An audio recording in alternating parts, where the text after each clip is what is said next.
Bueno, buenas noches. Gracias por conectarse hoy.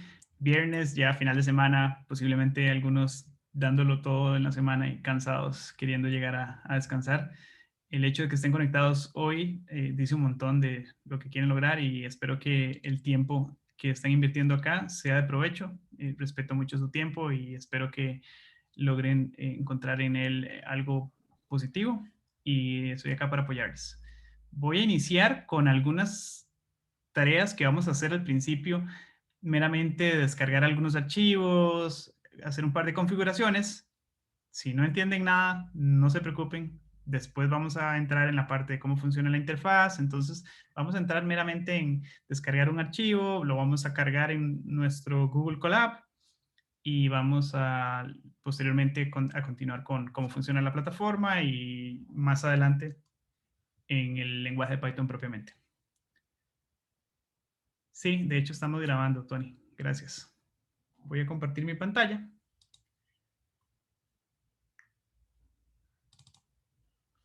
Y ahí deberían estar viendo mi pantalla donde tengo compartir archivos con personas y grupos. ¿Me confirman? Listo. Buenísimo.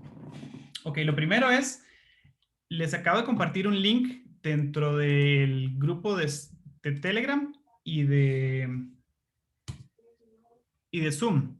¿Pueden ingresar a él? Ya se puede ingresar. Súper. Entonces, una vez ahí, voy a abrirlo como si fuese, como lo están viendo ustedes, voy a abrirlo de una ventana en incógnito.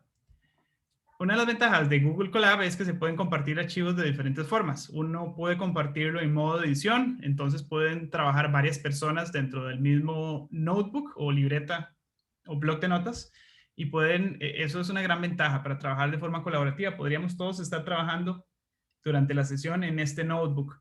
Como no es algo óptimo para la sesión porque somos muchos y posiblemente varios van a estar editando y posiblemente algunas cosas no salgan bien, lo que vamos a hacer ahorita es ver una forma de compartirlo. Entonces, yo lo que hice es, les voy a mostrar cómo lo compartí. Acá tengo mi notebook, le di compartir. Y en esta opción donde dice obtener vínculo,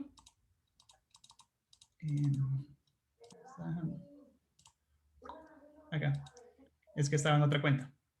En esta opción que dice obtener vínculo, puedo cambiar la opción que está por defecto, que es restringido a cualquier persona que tenga el vínculo, puede ser un lector. No les di el permiso de editor, porque si no podrían ustedes modificarlo y posiblemente alguien lo terminaría descargando con una versión que no fue la original. Entonces, tienen permiso de lector, copio el vínculo, se los acabo de compartir en Zoom y en Telegram, y ese es el link que estoy abriendo en la ventana de incógnito, solamente para mostrar que verían lo que estoy viendo acá. Sin ningún tipo de acceso, sin ni siquiera haberse logueado, si ya están logueados no hay problema, se van a ir, van a poder ver el notebook, pero por ejemplo, si lo van a correr, y ahorita vamos a ver cómo se corre una celda, acá me dice se requiere acceso a Google, eso es porque les compartí una versión no editable, y aparte, aunque estuvieran logueados, no podrían editarlo, solamente de lectura. Entonces, solamente vamos a ir a archivo, y vamos a seleccionar la opción descargar IPYNB, que IPYNB es una extensión para un bloc de notas, o antes se utilizaba el nombre un Jupyter Notebook, que es como la versión más, la versión primera de la interfaz donde se corrían este tipo de notebooks. Y vamos a ver ahorita las ventajas de utilizar libretas o blocs de notas en lugar de quizás correr texto corrido en un solo documento de texto. Lograron descargarlo como IPYNB. Sí, ya.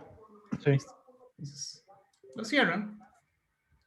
Y ahora nos vamos a colab.research.google.com y ahí inician sesión y estamos en la pantalla donde quedaron, ¿cierto?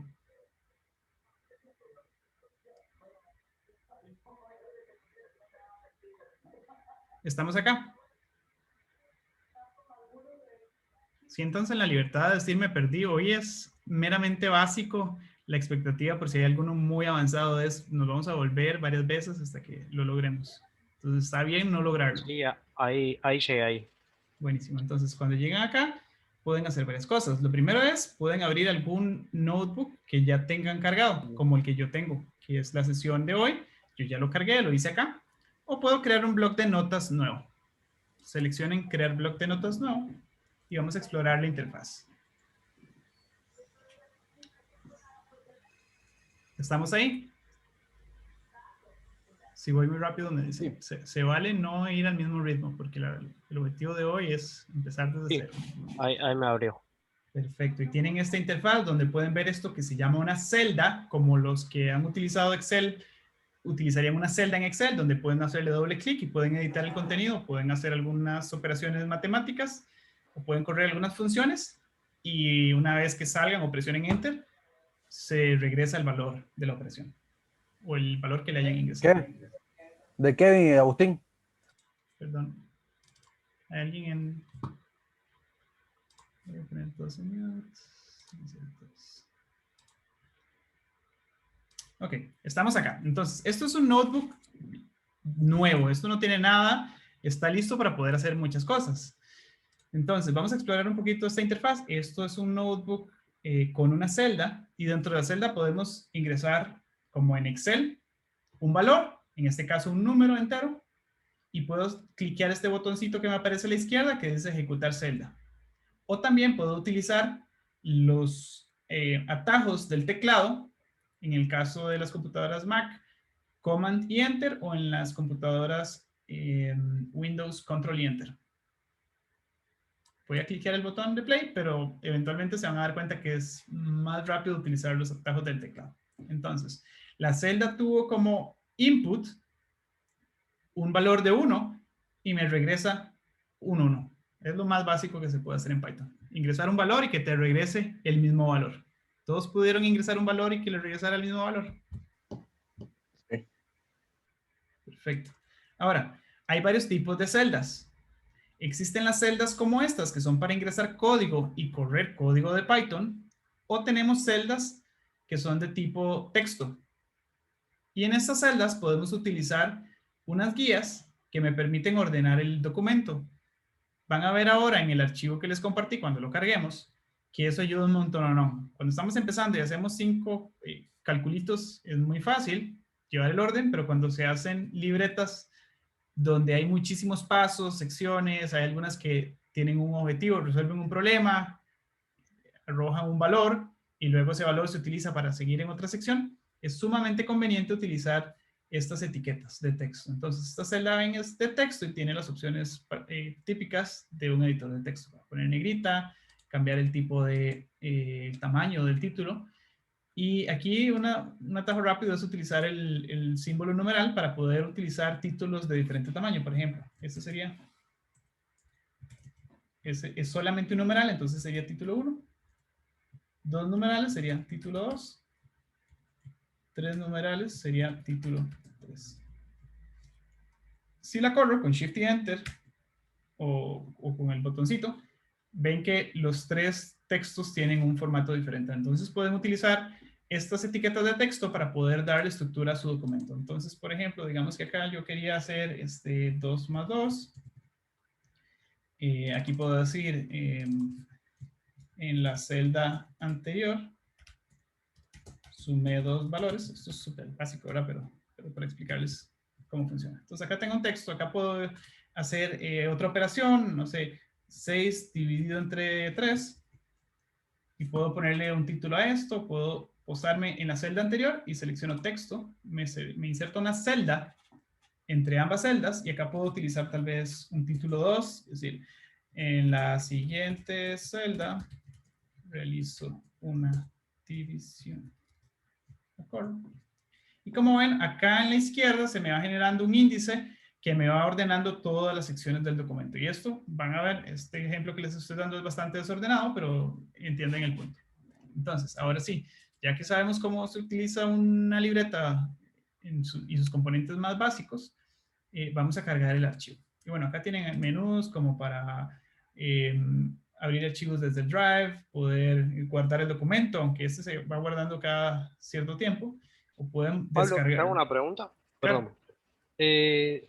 ¿Cómo llegaste al segundo, a donde pusiste los títulos con el numeral? Acá. Me perdí ahí. Ajá, Sí, lo sí. que hacen es, se posan en cualquier celda y seleccionan la opción agregar Texto. celda de texto. Este Perfecto. tipo de celda de texto te permite dar formatos. Entonces, aquí, por ejemplo, podríamos hacer una lista de números y decir, ya, tienen el punto. Con este botón insertan celdas para correr texto. Esas celdas no les puedes poner código en Python, pero se va a mostrar en la pantalla como un texto plano. Si quieren correr código en Python, tienen que insertar una celda de código y esa les va a mostrar este botoncito que es correr y aquí pueden escribir el código. Como por ejemplo, 3 más 2, si la corro acá, me dice 5. Si yo insertara en una celda de texto 3 más 2, la corro y me va a decir 3 más 2. Eso fue lo que me dijiste, pero aquí no tiene nada de inteligencia detrás, es solamente me está mostrando texto dentro del HTML que estamos viendo. ¿Alguna pregunta hasta acá? Sí, No. cuando vos escribís el texto, ¿cómo haces o dónde le das para que quede ya fijo ahí en la pantalla? Porque a mí se me queda ahí como en el cuadrito de texto y no logro que me quede fijo. Ok, por ejemplo, entonces acá vamos a insertar una celda de texto, vamos a decir título 1. Yo lo corro con Shift y Enter. Shift y Enter. Ah, perfecto. Shift y Enter. Así corro en general todas las celdas en el notebook, inclusive estas que son operaciones, no me voy acá a darles play. Presiono Shift y Enter y la celda se corre. Entonces, por ejemplo, si yo estuviera acá, puedo presionar Shift y Enter varias veces y me va corriendo todas las celdas. Me las recalculo todas. Y eso a veces ahorra tiempo en lugar de ir cliqueando una celda por una. Una consulta cuando tú dices lo de los numerales, estoy intentando definiendo variables. No, casi que no te entendí, pero creo que te entendí, ¿no? Cuando estoy utilizando los numerales, lo que estoy haciendo es utilizando un intérprete de HTML que interpreta un símbolo de numeral como lo sería en HTML un H1, por ejemplo. Eso es lo mismo que decir esto. Voy a ver si acá funciona. De hecho, sí, de hecho me lo interpretó como título 1. Pero no, eso es texto plano.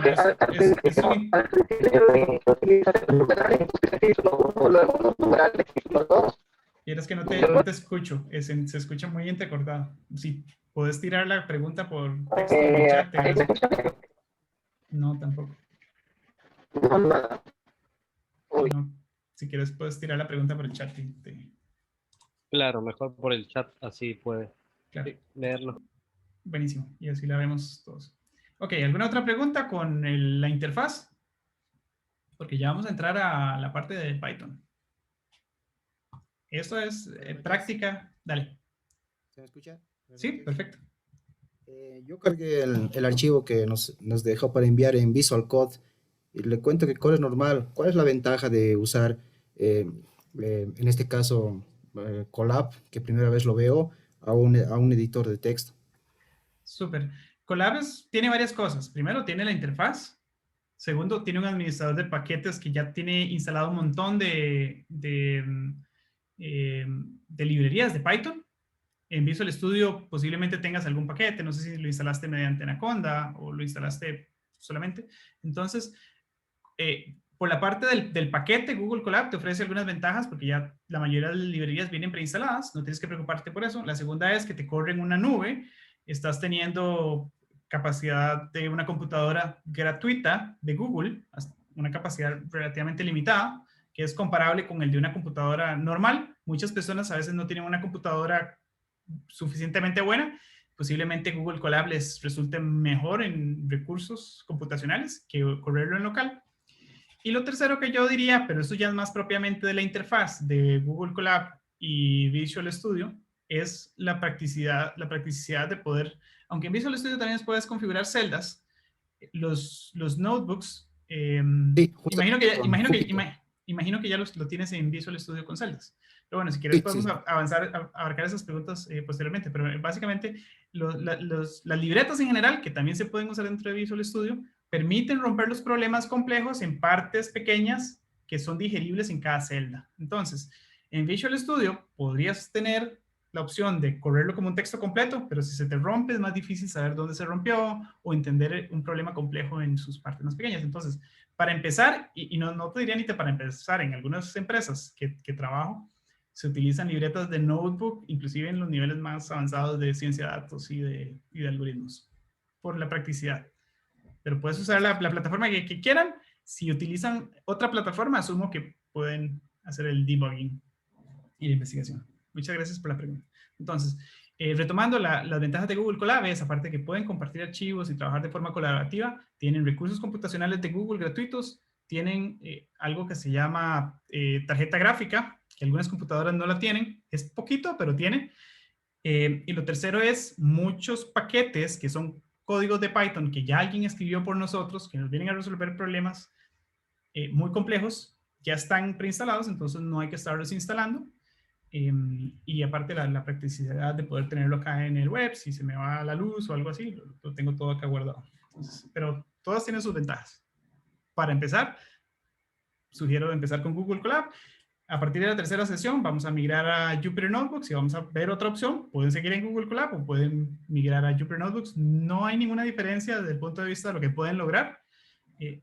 Entonces pueden utilizarlo. ¿Alguna otra pregunta de la interfaz? Si no, pasamos ya al notebook. Ok, buenísimo. Entonces acá vamos a seleccionar la opción archivo. Y vamos a ver dónde estás. Subir notebook. En esta opción pueden seleccionar un archivo de su computadora, que es el que acaban de descargar hace unos 5 minutos de la sesión de hoy, que es este. Lo pueden buscar y lo pueden cargar. Yo no lo voy a cargar porque ya lo tengo acá, entonces me va a generar confusión porque voy a tener dos archivos con el mismo nombre.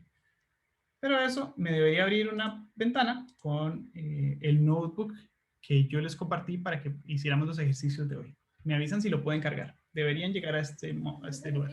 Vení, ¿por dónde lo cargaste, por favor? Desde el notebook anterior hay varias opciones. Te puedes ir a Google Drive y puedes subirlo como un archivo nuevo, lo abrís, pero eso es un poco muy lejos. O puedes seleccionar acá subir notebook en archivo. Ah, ok. No tiene complejidad. Seleccionas. La ventaja es que se te cierra el anterior y te abre este. Pero el anterior es solamente para conocer la interfaz, entonces eso no tiene que... De igual forma está guardado dentro de su Google Drive, pero se les cierra y se les abre el nuevo. Entonces me avisan cuando estén acá. A mí me parecía subir cuaderno, quizás por la diferencia de los los detalles de cada idioma, puede ser, en cada país. Súper, gracias por la aclaración. Que por ahí a alguien más le pasa, entonces no encuentran subir notebook y encuentran subir cuaderno. Es la misma opción. Súper, subir cuaderno, donde diga subir o algo hacia arriba, cuaderno, notebook, libreta, esa es. ¿Estamos ahí? Sí, sí. Buenísimo. Alguien, vamos a hacer preguntas al público. Vamos a ver, Catalina Sánchez, ¿lo lograste? Daniel Monge, José Madera. No me gustaría que se queden botados en este paso porque es el paso principal. Y si no lograron llegar acá, posiblemente después sea un poco más difícil. Sí, ya lo puedes subir. Hola Melvin, ¿cómo estás? ¿Ya lo pudiste subir? Ya. Ok, buenísimo. Entonces asumo que estamos acá. Entonces, como les compartía, un notebook nos permite varias cosas. Uno, ordenar un problema y estructurarlo de una forma en que podamos entender cuáles son las partes más pequeñas de ese problema. Y para nosotros como seres humanos nos es más fácil entender tal vez una historia de un problema, cómo empecé desde hacer un análisis general hasta algo más específico. Y romperlo en cada uno de sus pasos, porque los seres humanos no somos tan buenos entendiendo un problema de principio a fin a veces. Empezamos a resolver un problema por sus partes y empezamos y llegamos a un punto donde posiblemente no hubiésemos llegado si quisiéramos resolverlo todo de una vez. Entonces la ventaja de las libretas de apuntes de Jupyter Notebooks, como les quieran llamar, son libretas, yo les llamo Jupyter Notebooks.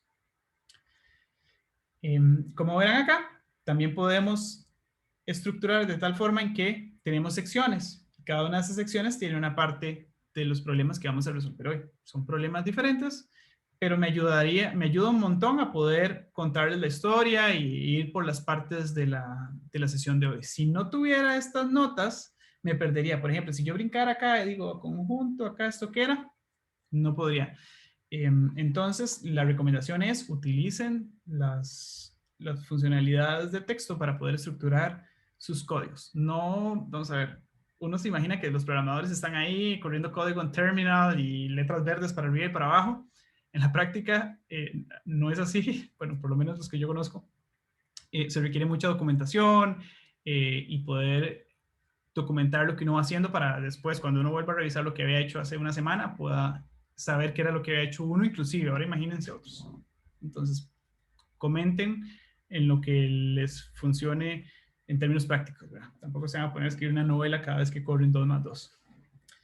Entonces, ya entremos en la parte de Python. Ya les mostré cómo correr un código dentro de una celda, cómo sumar 2 números. Entonces vamos a entrar un poco más al tema de hoy. Y el tema de hoy puede parecer un poco aburrido, porque no es tan emocionante como entrar tal vez a, no sé, operemos con una tabla, hagamos un análisis 5 gráficos y saquemos un cálculo.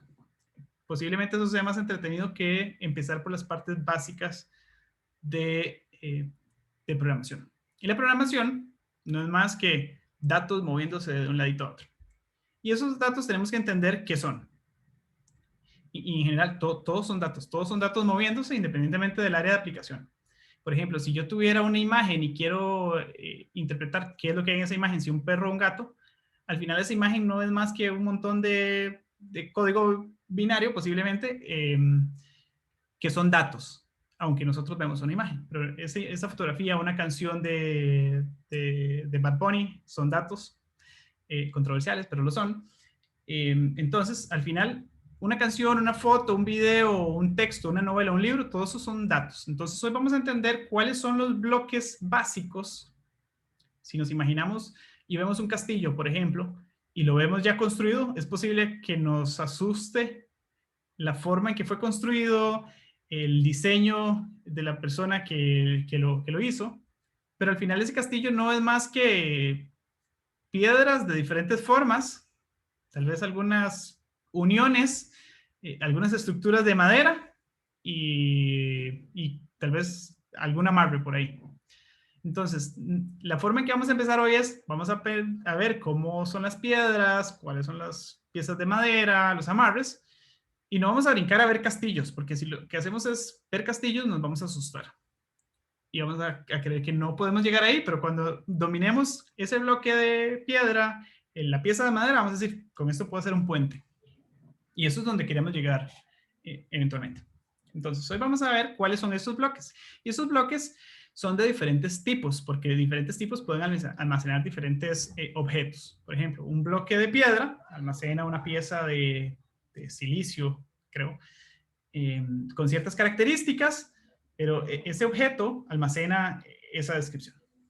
Y tal vez otro objeto que es como una jarra o un pichel puede contener líquido. Y ese objeto tiene características diferentes, propiedades, y lo vamos a utilizar para otras cosas. Entonces vamos a entender cómo funcionan cada una de esas. Y vamos a empezar desde los más elementales. Uno de los tipos de datos más comunes es el texto.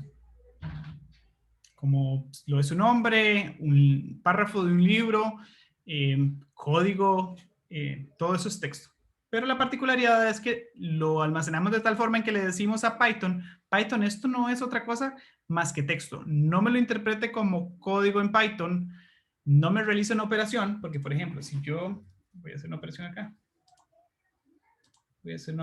como por ejemplo 3 más 2, Python me lo interpreta como código en Python. Va a realizar la operación y me va a regresar un 5. Eso no está almacenado como texto. Aunque es texto, Python lo interpreta como código en Python. Entonces, para almacenarlo en texto, lo que hacemos es encerrarlo entre un par de comillas. Unas que abren y otras que cierran. Se puede utilizar las comillas simples, que es esta, que tiene solamente un... Voy a hacerlo más grande para que nos vean. Estas se llaman comillas simples. Si lo corro, Python aquí no realizó ninguna operación porque lo que yo le dije que era es otro objeto, no es en Python, es una cadena de texto. Y como verán, acá no sumó el 3 más 2, solamente me dijo, ¿me diste una cadena de texto? Te doy una cadena de texto, no hice absolutamente nada. Entonces, vamos a ver qué son las cadenas de texto. Primero es, permiten almacenar una serie de caracteres que siguen un orden y están almacenados como texto, valga la redundancia. Aunque uno cree que una palabra, por ejemplo, nombre, es una palabra, realmente lo que Python está viendo es una colección de elementos que son las letras y algunos espacios. Entonces, si tengo una colección de elementos que me estás pasando, que son letras, las voy a ordenar, las voy a mantener en el orden que me las estás pasando, aunque yo sé que son un montón de piezas más pequeñitas. Entonces, por eso se llama una cadena de texto o un string.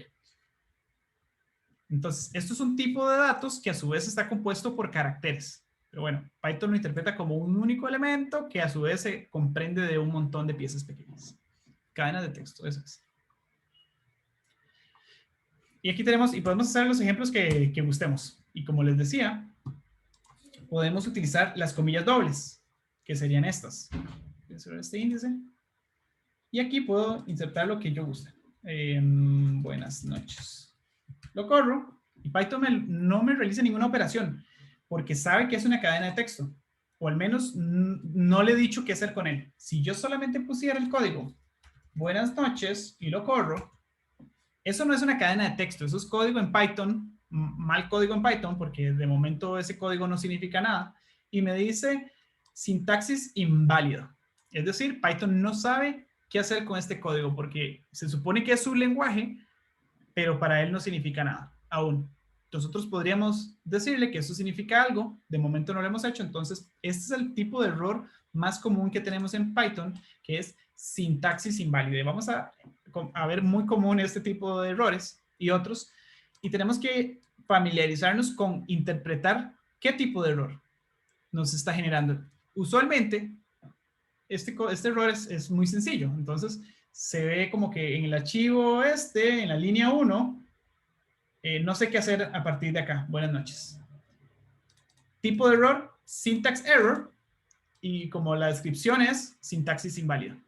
Este es un ejemplo muy sencillo y es muy fácil de encontrar cuál es el tipo de error. En algunos casos, Python realiza un montón de operaciones y es difícil encontrar dónde fue el error. Entonces, la sugerencia es, primero, bueno, no sé si acá en Colab aparece una flechita, debería aparecer una flechita en la pieza de código donde Python no supo qué hacer o se enredó, y hacia el puro final hacen scroll down, todo lo que puedan.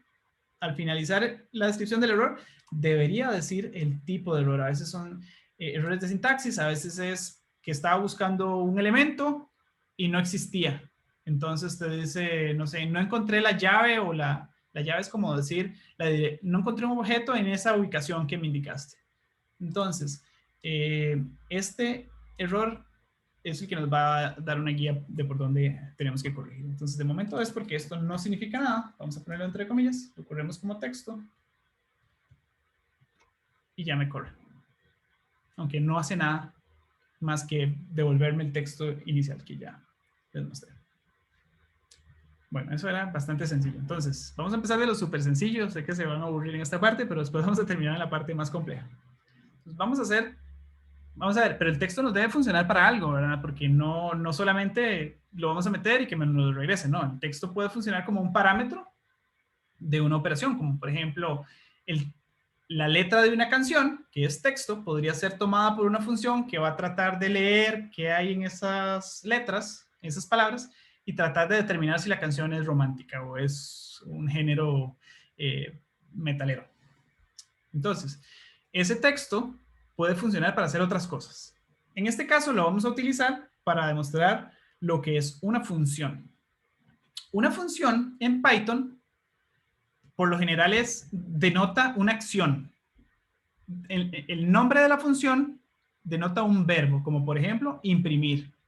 Entonces, esta es la primera característica, que usualmente el nombre que se asocia, no tiene que ser así. El nombre que se asocia es un verbo, como por ejemplo, imprimir. Y la otra forma de identificar una función es porque justo inmediatamente del nombre de la función hay un paréntesis que abre y al puro final un paréntesis que cierra. Entonces esta función tiene dos partes. Una el nombre de la función, que usualmente está asociada a alguna acción, como por ejemplo sumar, cortar, dividir, brincar, etc. Y dentro de los paréntesis, usualmente, no tiene que ser así siempre, va a ir un parámetro, que es alguna entrada a la función va a hacer algo con ese parámetro y va a generar alguna acción. A veces esa acción significa regresar un valor. Es decir, la función dice, bueno, sumar 2,3. La acción debería sumar 2 y 3, entonces me debería regresar un 5. Si yo se lo pedí. A veces no regresa ningún valor y son otro tipo de funciones. Entonces, en este caso, la función imprimir es una función, denota una acción, no tiene que ser así, pero es una clave cuando estamos empezando, después ya uno las ve, es una función, y dentro hay un parámetro. Entonces, esta acción lo que hace es imprimirme el texto que le pasé. Es lo más sencillo del mundo. Diría, bueno, ¿para qué uno va a hacer esto? Pues a veces yo lo utilizo mucho para, en un código que es muy largo, decir, bueno, cuando llega a este lugar, imprímame, ya llegué y logré hacer esta suma. Me lo imprime, sigue corriendo, llega a otro lugar, imprímame, ya logré hacer el paso 2. Y de repente, se rompe, hay un error, yo ya sé que pasó el paso 2 o el paso 3. O a veces, por ejemplo, hay operaciones que son, las hace Python, pero yo no veo, por ejemplo, 2 más 3 es 5, le suma 2, es 7. Si a mí me gustaría ver qué es lo que va adoptando un valor en cada uno de los pasos, podría decirme, imprímame ese valor, y lo voy a ver acá. Esa es la forma más común en que uno utiliza la función imprimir. Entonces, les decía, la función tiene el nombre de la función. Dentro de los paréntesis van a ir los parámetros o los argumentos. Y muchas veces tiene un valor que se regresa producto de la función. Como por ejemplo, una función que fuese sumar. ¿Alguna pregunta hasta acá? Súper básico, lo sé, pero es para nivelar. Son 5 sesiones y el objetivo de hoy es nivelar y poder entrarle más fuerte. Claro, Hola, yo tengo una pregunta. Claro. ¿Uno puede imprimir un booleano con print? Claro. Posiblemente, sí, nunca lo he hecho. Uno puede imprimir cualquier valor. No, es que me dio error con print true. Ah, ok, es que era con la T. Era con mayúscula. Si uno podría imprimir, por ejemplo, un 5, un número. O uno puede imprimir varias cosas. Por ejemplo, print true, 5, Pablo, 5.66. Y me imprime todos esos valores separados por un espacio. Pues a veces yo quiero saber cuáles valores van adoptando ciertas variables y puedo imprimir todas las variables y sé que era true, 4 Pablo, 5.66. En la siguiente, y puedo hacerlos, de hecho los prints no se, entre ellos no se cancelan, digamos. Acá puse 4, los corro, y aquí puedo haber dicho Juan, aquí Luis, acá Pedro, lo corro, y me imprime los 4. No porque ya imprimió uno, no me va a mostrar el otro. Él va ejecutando el código, cuando se encuentra un print, lo ejecuta y me imprime el valor dentro del print. Buenísimo. Entonces, ya pasamos por esta parte. Print. Hola Mundo Python es súper común cuando alguien empieza un lenguaje de programación, es escribir en el lenguaje una función que te imprime Hola Mundo.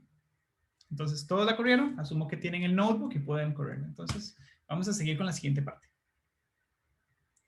Números enteros. Súper intuitivo, ¿verdad? Un número entero es un número que no tiene porciones decimales o fracciones, como lo es el número 4. Entonces, si le ingreso un número entero, me regresa un número entero. No me lo cambia de formato, no me lo cambia a texto. Si ingresa un número entero, sale un número entero. Le ingreso un 7 o un 9, me regresa exactamente el mismo valor. Ahora, ¿para qué funcionan los números enteros? Pues pueden ser insumo para otras operaciones, como por ejemplo las sumas. Entonces vamos a ver cómo funcionan las sumas. Y para eso utilicé este separador, una etiqueta de texto, y ya sé que a partir de acá empiezan las sumas. En este caso es muy obvio, pero cuando estén haciendo análisis muy complejos, se van a perder. Y no es tan intuitivo lo que se hizo, especialmente cuando el código se vuelve muy largo. Entonces, aquí estamos sumando dos valores, dos números enteros. Una práctica muy común y para mejorar la lecturabilidad del lenguaje es entre los números y los operadores dejar un espacio. Esto no es requerido por Python porque el código correría 5 más 4. Sin embargo, como por quizás amabilidad y por convención con otros programadores y con uno mismo, es recomendable dejar un espacio, pero no es necesario. Es una práctica usual. Esto ayuda a mejorar y ver que 5 más 4 es una operación. Y aquí podría sumar cualquier valor entero. 7 más 4, 3 más 1, inclusive números enteros más grandes. ¿No hay preguntas hasta acá?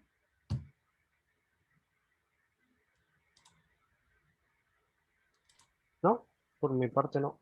Ok. Por el resto. Vale, súper básico. Van a ver que al final de este tutorial se va a poner un poco más complicado. Nos quedan 20 minutos. Restas de igual forma. 5 menos 2 es 3. 7 menos 9 es menos 2.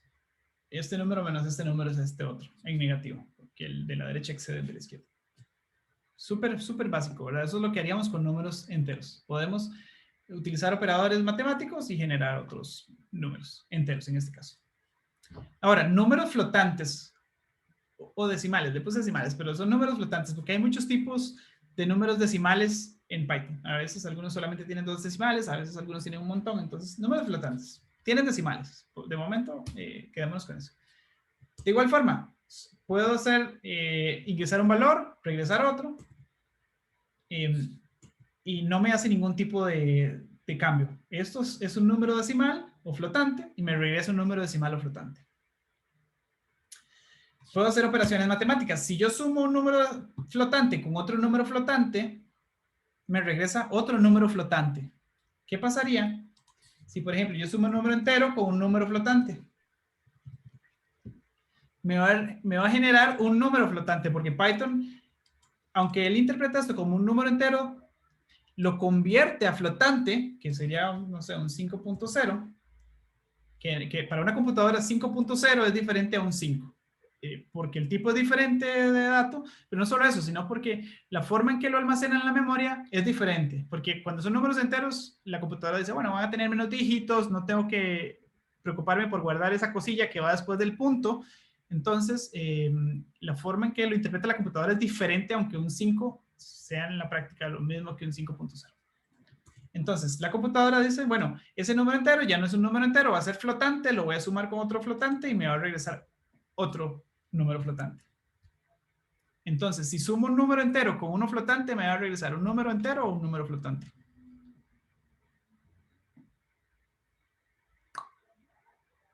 Flotante, a mi parecer. Flotante me suena como que está ahí flotando. Sí, flotante.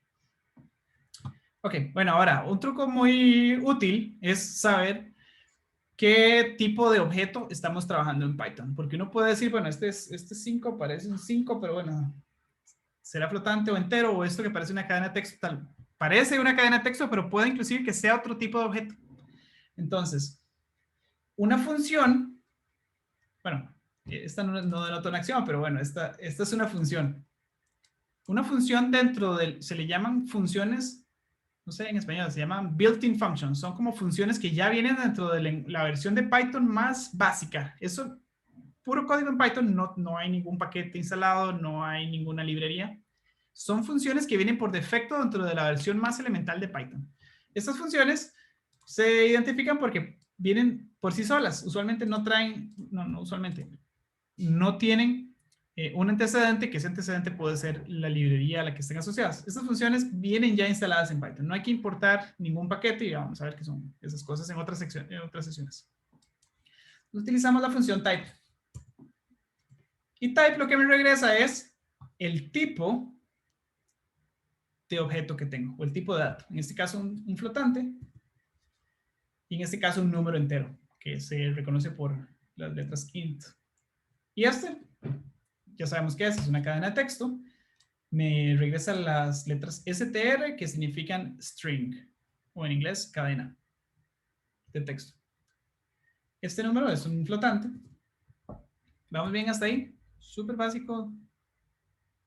Estamos asegurándonos que los que nunca han programado entiendan estas diferencias, aunque es muy obvio, ¿verdad? Pero a veces uno dice, bueno, sí, ese 5 es diferente al 5.0. Ok, booleanos. Los booleanos lo que nos indican es dos condiciones. ¿Es verdadero o es falso? Lo que sea que suceda. Por ejemplo, hoy es el año 2021. Verdadero. Mañana es lunes. Eso es falso. Entonces nos indica dos condiciones. Falso o verdadero.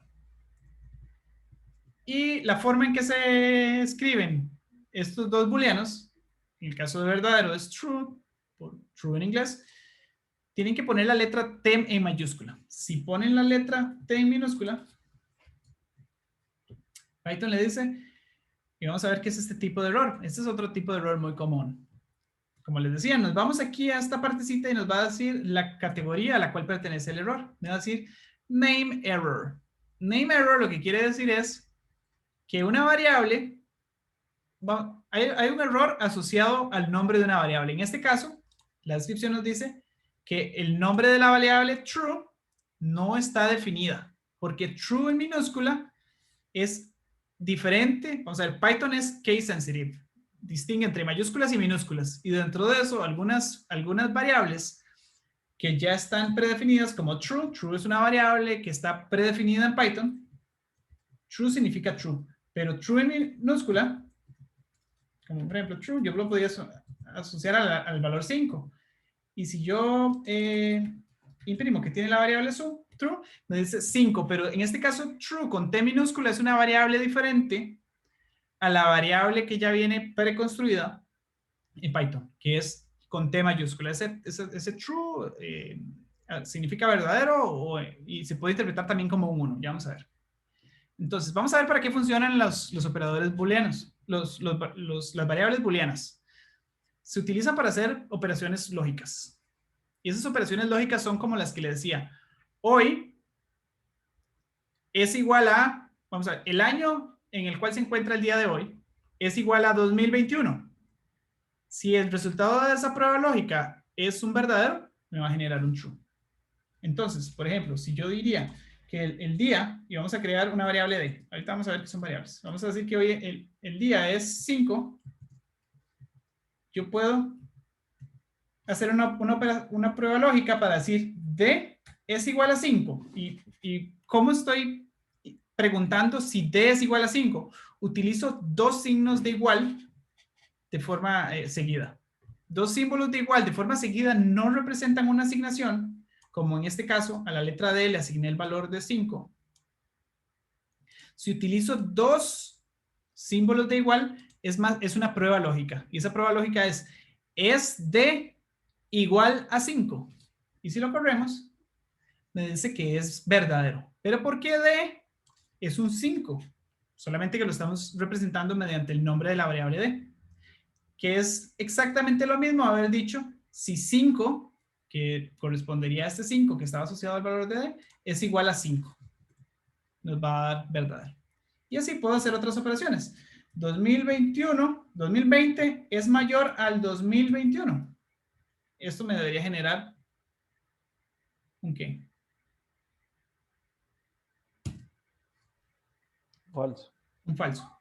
Entonces, este es otro operador lógico, que si recuerdan, no sé, en la escuela, yo lo llegué hace mucho tiempo, casi no me acuerdo. Lo que nos permite es comparar si un valor es mayor que el que está a la derecha.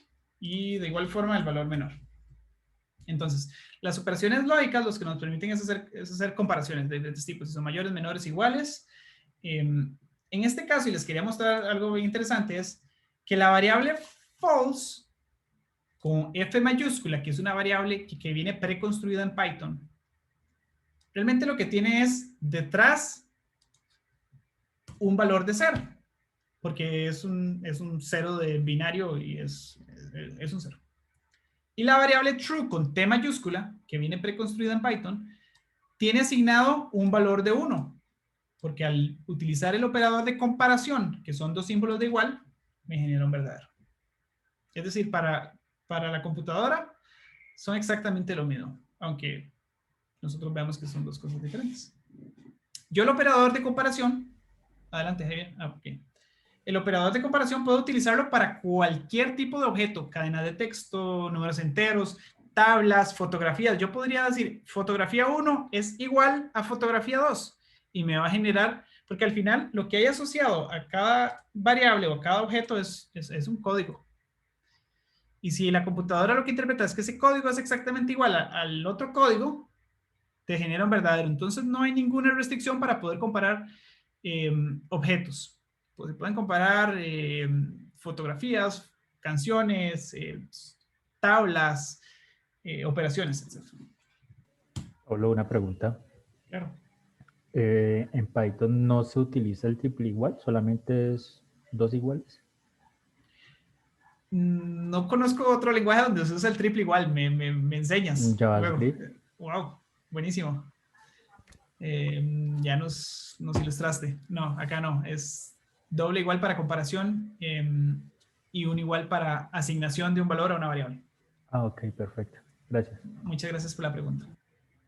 Ya sabemos quién nos va a dar un tutorial de JavaScript pronto. Ok, esta otra operación, este otro operador significa, primero, el igual, y este símbolo de exclamación hacia arriba nos indica un no, es decir, no es igual.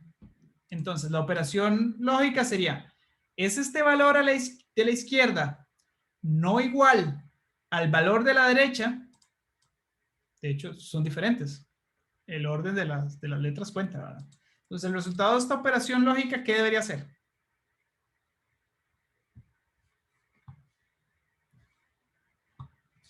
Verdadero. Un verdadero, porque no son iguales. Y la pregunta fue, ¿no son iguales? Efectivamente, no son iguales. Si Ah, yo, claro. Sí, sí. yo le pregunté al Relevante. revés. Es como cuando en español decimos, mamá, ¿no me deja ir al parque? Y la mamá se queda como, bueno, si le digo que sí es que no lo dejo o no. No, la computadora sabe. Si le digo, no son iguales, responderé afirmativo cuando efectivamente se cumple esa condición de que no son iguales. Y falso cuando efectivamente son iguales. Y puedo comparar valores de diferentes tipos, como números. En este caso, esta operación de 5 es mayor a 8. ¿Es 5 mayor a 8? No, es un falso. ¿Es 7 mayor o igual a 5? Es verdadero. ¿Es 7 mayor o igual a 7? Son iguales. Pero bueno, se cumple el igual. ¿Es 7 menor o igual a 500? Verdadero. Entonces vamos a brincar un poquito más a otros operadores. A veces, en una operación uno necesita hacer más de una prueba lógica. Como por ejemplo, cuando uno decide ir a la playa. Uno dice, voy a ir el fin de semana a la playa si el clima es igual a soleado. Y además, si el saldo en mi cuenta bancaria es mayor a $100. Ahí utilicé el operador y o AND porque yo necesito que se cumplan las dos condiciones. Tanto la condición de que el clima sea igual a soleado, sea verdadero, porque si es lluvioso no se cumple. Como que además el saldo de mi cuenta bancaria sea mayor o igual a $100, porque si no, no puedo ir. Entonces, con solamente una de las dos condiciones que no sea verdadera, me va a decir falso, no vas a la playa.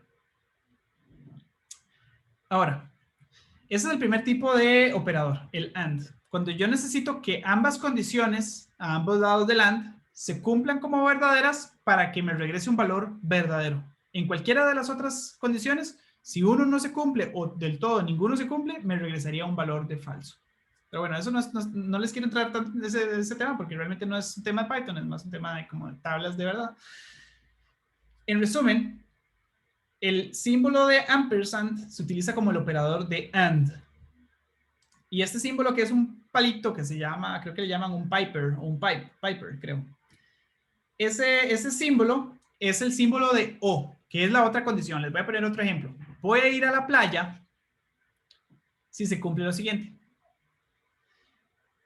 Que el saldo en mi cuenta bancaria sea mayor a $100 o que el saldo en mi cartera sea mayor a $80. ¿Por qué? Porque con solo que yo tenga dinero en alguna de las dos cuentas, en la cuenta bancaria o en la cartera, yo voy a poder ir a la playa. Supongamos que ese monto me alcanza. Entonces utilizo el operador de O, porque con solo que una de las dos condiciones se cumpla, yo asumo como verdadera la respuesta. Entonces, vamos a verlo ya en Python, que es a lo que vinimos, pero bueno, les digo una vueltilla ahí, pero eso es importante. Entonces, el operador de AND, como les decía, el ejemplo de ir a la playa, si tenía clima soleado y que además hubiese dinero en la cuenta bancaria, necesita que ambos lados de la operación sean verdaderos. Entonces, en este caso, 5 es mayor a 3, eso es verdadero, y 20 es menor a 50. Entonces, verdadero y verdadero es igual a verdadero. En este caso, vamos a utilizar nuevamente el operador de y. Se cumple que 5 es mayor a 3, eso es verdadero. Pero 20 no es menor a 15. Esto es falso. Entonces, verdadero y falso te genera un falso. Ahora, exactamente el mismo ejemplo anterior, pero utilizamos el operador O, que es este Piper, este palito. Con solo que se cumpla una de las dos condiciones a ambos lados, me genera un valor de verdadero. Este tema es un tema que aplica para todos los lenguajes de programación y para la vida, pero quería mostrárselos cómo funciona en Python. ¿Alguna pregunta hasta acá? Nos quedan 5 minutos, tal vez nos asignamos un poco los que gusten quedarse. Ok, bueno, vamos a ver tipo de datos, un tipo de datos un poco más complejos. Ya nos acordamos de los tipos de datos sencillos, texto, un numerito entero, un numerito flotante o valores booleanos. Vamos a ver un tipo de datos que se llaman colecciones. Se llaman colecciones porque lo que hacen es englobar una serie de elementos dentro de sí mismos. Entonces, son por definición un tipo de datos, pero tienen dentro de sí mismos otro tipo de objetos que pueden ser números enteros, cadenas flotantes, pero pueden tener varios, del mismo tipo o diferentes, pero se comportan como una canasta para poder poner un montón de datos dentro de ella. Entonces, los 4 tipos de datos que vienen integrados dentro de Python, la versión básica, porque hay muchísimos que se les pueden agregar con otros paquetes, son las listas, las tuplas o tuples, los conjuntos o sets y los diccionarios. Esos son los 4 tipos de datos de tipo colección y ya vamos a ver qué son cada uno de esas cosas. Y ya aquí es donde se vuelve un poco más interesante porque aquí podemos hacer con los bloques, acuérdense del ejemplo del castillo, empezamos con los bloquecitos de piedra, podemos armar otros bloques más grandes, tal vez un bloque más grande con una forma en particular y ese a su vez posteriormente lo utilizamos como parte de un muro. Pero al empezar desde la piedra, nos es más fácil después interpretar el muro, porque nos asustaría ver código en Python muy grande si no entendemos cómo está compuesto ese código. Entonces, las listas son una serie de elementos que están dentro del mismo cajoncito, y ese cajoncito es muy fácil de encontrar porque inicia y empieza en un bracket de forma rectangular o cuadrada. En inglés, square brackets. Y puede contener valores de cualquier tipo en Python, de los básicos que ya vimos y cualquier otro. Puede tener 5 fotografías, 5 canciones, 5 tablas, 5 modelos matemáticos, 5, no sé, lo que sea. O la cantidad que sean. Pero tiene una colección de elementos, pueden ser de diferentes tipos inclusive. Entonces, esto es una lista muy sencilla. Tiene 5 elementos, que son 5 números enteros, y todos ellos siempre van a estar separados por una coma. Si lo corremos, me regresa la misma lista. No estoy haciendo ningún tipo de operación. Vamos a ir, como en el ejemplo anterior, vamos a ver primero la lista, después vamos a ver qué hacemos con la lista. Esta es otra lista, pero en lugar de almacenar objetos de tipo entero, almacena de tipo cadena de texto, de una letra, porque no me dio tiempo de escribir palabras completas. Si la corro, me regresa la misma lista. Y en este caso puedo almacenar objetos de diferente tipo, como un número entero y 2 cadenas de texto. Y podría almacenar lo que se me ocurra. Esas son las listas. Y ahorita vamos a ver para qué funcionan, pero tienen brackets cuadrados y almacenan objetos separados por una coma. Al final hay un quiz. Esas son las listas. Vamos con las tuplas. Las tuplas se parecen mucho a las listas, pero tienen 2 diferencias principales. Una estética y otra más de tipo funcional. La estética es que inician y empiezan con un paréntesis. Y comparten el resto de las características anteriores. Puede mantener elementos de diferentes tipos separados por una coma. De forma igual que la lista, excepto que inician y empiezan con un paréntesis. Eso es de la parte como estética. En la parte funcional, las tuplas se diferencian de las listas porque una vez que yo ya declaré una tupla, no puedo cambiar uno de los valores dentro de la tupla. En una lista sí. Y aquí hay un ejercicio más abajo donde podemos ver ese ejemplo. Entonces, la tupla, una vez que yo ya declaré 3 elementos, yo ya no podría decir, bueno, es que este tercer elemento la verdad no era 3, era 5. No, Python me va a decir, no, las tuplas son tuplas porque es una vez que me dices que estos son los valores, me la creo y no te lo voy a cambiar. Entonces, podemos hacer otro tipo de tuplas con cadenas de texto o valores mixtos, todos separados por una coma. Ahora, hay otro tipo de datos que se parece mucho a la tupla y a la lista, que son los conjuntos o sets. Y tienen 2 diferencias particulares. La primera es, bueno, 3. Una estética, que es que no es una lista porque no empieza con brackets cuadrados, no es una tupla porque no inicia con paréntesis. Es un conjunto porque empieza con brackets curvos, o curly brackets, que son estos corchetitos que son difíciles de hacer a mano. Esa es la primera diferencia. Una tupla empieza y finaliza con corchetes curvos. La segunda diferencia es que un conjunto no puede contener valores repetidos. Es decir, yo no podría, por ejemplo, este lo puedo correr acá. 1, 2, 3. Supongamos que almaceno otra vez el 3. Me regresa 1, 2, 3. Porque este 3 ya estaba repetido. Entonces, puede tener sus funcionalidades. A veces yo, por ejemplo, quiero encontrar valores únicos dentro de una lista, dentro de una serie de elementos repetidos, y lo transformo o los voy asignando a un conjunto, y me va descartando los valores repetidos. Entonces, primera diferencia, brackets curvos. Segunda diferencia, no puede contener, no va a almacenar valores repetidos. Y la tercera es que, vamos a ver si la vamos por acá, que no conserva el orden. A diferencia de las tuplas y las listas, si yo declaro 1, 2, 3, los conjuntos o sets no conservan el orden. Entonces me podrían dar la cosa más rara de, por ejemplo, este set. Si yo voy a insertar una celda más y voy a decir, voy a convertirlo en una lista, este tuple. Puedo convertirlos de una a otra. Eso es algo interesante.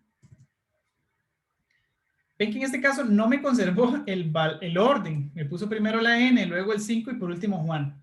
¿Cómo los ordenó? No sé, porque ni siquiera es por orden alfabético, ni por tipo de datos, ni por, no sé, tal vez puede ser por campo de la memoria, no sé.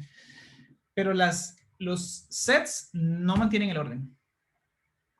O por lo menos no garantizan mantener el orden. Las listas y las tuplas sí lo mantienen. Si yo agrego un nuevo elemento a una lista al final de la lista, ese elemento se va a mantener ahí hasta que yo le diga lo contrario. Y el último tipo de datos, que es un poquito más complejo, pero cada vez se va poniendo más interesante, son los diccionarios. Los diccionarios se parecen un poquito a los conjuntos porque empiezan siempre con brackets curvos, como en este caso, pero a diferencia de los sets, es que no almacenan valores solitos, sino que almacenan un valor asociado a una llave o un índice. En este caso, el valor Juan está asociado a la llave nombre. Entonces, lo que almacenan es pares de llaves y valores separados por una coma. Y luego, después de esa coma, viene otra llave y le asocia nuevamente un valor. Y así consecutivamente. Entonces, puede tener infinidad de elementos, pero cada uno de esos elementos debe ser un par separados por los 2 puntos. Y a la izquierda tiene que ir la llave y a la derecha tiene que ir el valor. Y esto ayuda muchísimo a, por por ejemplo, almacenar datos de forma indexada, donde yo quiero guardar valores a llaves y después quiero llamar esa llave para que me regrese sus valores. Es una forma mucho más óptima que, por ejemplo, una tabla. Una tabla es muy fácil de trabajar para los seres humanos, muy visual, coordenadas en filas y columnas, pero a las computadoras les es más fácil trabajar con este tipo de datos. Acá tenemos otro diccionario. Puedo almacenar en el valor asociado a una llave. La llave siempre tiene que ser una cadena de texto porque es el nombre de la llave. En este caso, videojuego.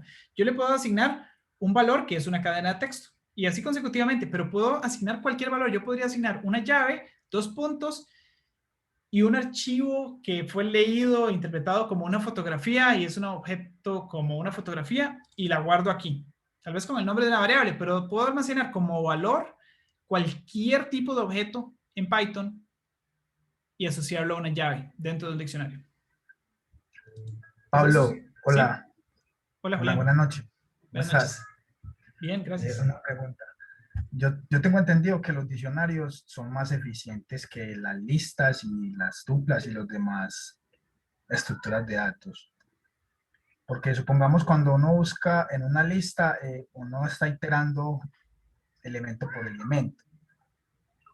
Y en el diccionario, él busca la clave. La pregunta mía aquí es, ¿cómo hace él para buscar la clave? Él no itera con nada, no compara como empezando en el primer elemento. No, este no es, el segundo, no, ese tampoco. Porque él llega de una vez a la clave. Correcto, eso es porque en la forma en que la computadora, bueno, en que el intérprete de Python va a almacenar esa data es de forma indexada. Entonces, supongamos que yo tengo 20 casas en un barrio y tú me das la data de tal forma que yo ya sé que en la primera casa está Juan, en la segunda casa está Pepito, entonces yo sé que en la casa número 17 está Julián. Los diccionarios funcionan así, tienen un índice o una llave que es un lugar donde está almacenado en la memoria y Python ya sabe dónde es ese lugar, entonces va a ir directamente a buscar ahí. Una lista sería un caso equivalente a que me digas, en ese barrio de 20 casas, ve a buscar dónde queda Julián. Entonces yo tengo que tocar puerta por puerta, tal vez de una forma ingeniosa, no sé, voy a buscar puertas, algún tipo de patrón. Pero en una lista, para buscar un valor, tiene que iterar y revisar cada uno de los elementos hasta que lo encuentre en un diccionario o en otros tipos de datos donde hay un índice. Ese índice está asociado a un lugar en la memoria de la computadora y Python puede ir directamente a tomar ese valor. Entonces, por ejemplo, si yo tengo datos sobre 500 clientes, yo puedo estructurar la data de tal forma que los nombres de los clientes estén indexados. Toma un poquito de tiempo, tal vez estructurarlos de forma indexada y puedo realizar un montón de operaciones donde requiero ir a buscar atributos de esos clientes, pero ya la computadora sabe dónde es. Entonces, toma un poquito más de tiempo cuando se trata de sets de datos muy largos, indexar la data, pero ya la computadora sabe dónde ir a buscar los datos. Versus si la tienes como toda en un cajón y toca ir a revisar.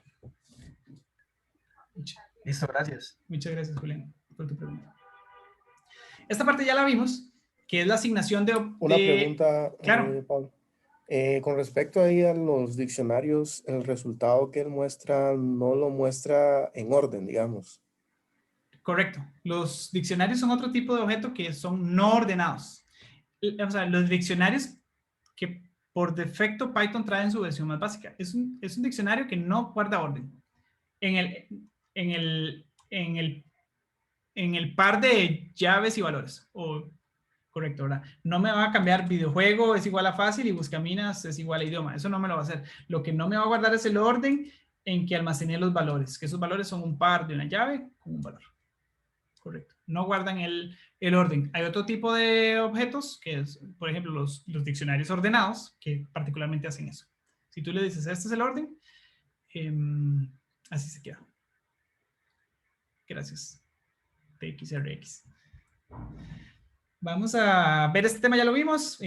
Asignación de objetos a variables, cosas importantes. Las variables funcionan muy similar a cómo funcionan las variables en álgebra. Las variables vienen a representar un valor, o en este caso este valor tiene que estar definido, pero nos sirven, entre otras cosas, para poder acortar valores y asignarle a una variable, o tal vez poder hacer más intuitivo el almacenaje de un valor, como por ejemplo, 3.578.000 por ahí me es muy difícil recordar qué era, pero si yo digo ventas es igual a 3.788.000, yo después puedo utilizar la variable ventas en otra operación y no tengo que estar jalando ese número. Pero básicamente las variables nos permiten asignar una referencia a un objeto, que ese objeto puede ser un número o una cadena de texto. Entonces, tiene que ser, hay varias reglas para las variables, pero eso no vamos a entrar ahorita, les comparto después. Por lo general, bueno, tienen que ser letras de la A a la Z, preferiblemente no caracteres especiales, tildes, etcétera. No pueden empezar con un número, por ejemplo, yo no puedo decir la variable 1A es igual a 2, entre otras consideraciones. La otra consideración es que no se puede hacer objeto es igual a nombre de la variable. Tiene que ser nombre de la variable es igual a objeto para asignarlo. Como por ejemplo x es igual a 2. Si yo quiero saber qué hay en x, me va a decir un 2. Si le digo aquí 5, me va a decir 5. Edad 31. Edad, y puedo realizar operaciones con las variables. Por ejemplo, edad es igual a 31. Y x dijimos que era 5, entonces 31 más 5 debería ser 36. Sí, pues sí puedo simplificar problemas muy complejos, donde, por ejemplo, tengo una operación muy larga. Yo ya sé que todo eso es, no sé, las ventas brutas. Entonces le pongo ventas brutas es igual a esta operación larguísima. Por allá abajo guardo el margen, que ese margen puede ir cambiando. Entonces digo, el margen ahora es 15%. Entonces ventas brutas por margen es igual a, en lugar de poner esa cadena de operaciones para saber cuál era las ventas brutas y el margen. Podemos reasignar los valores de las variables, como por ejemplo, aquí asigné la cadena de texto Juan a la variable nombre. Si lo muestro, me dice que el nombre es igual a Juan, pero puedo reescribir el valor asociado a esas variables, como por ejemplo apellido. Perdón, no, este ejemplo no era, más adelante es, pero bueno, yo pude haber dicho nombre es igual a Juan, imprimo nombre, puedo decir nombre es igual a Pedro, y después imprimo nombre debería ser igual a Pedro, ya no Juan. Puedo hacer operaciones con cadenas de texto, como por ejemplo concatenar el operador de suma.